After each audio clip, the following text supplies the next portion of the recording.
يا ذا الأسماء الحسنى يا خالقنا غفرانا.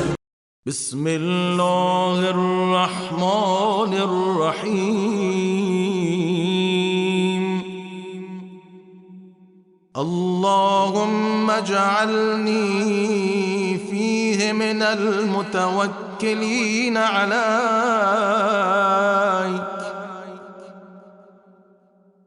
واجعلني فيه من الفائزين لديك،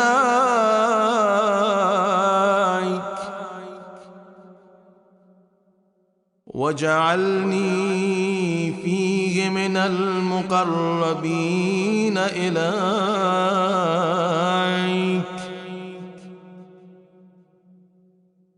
بإحسانك يا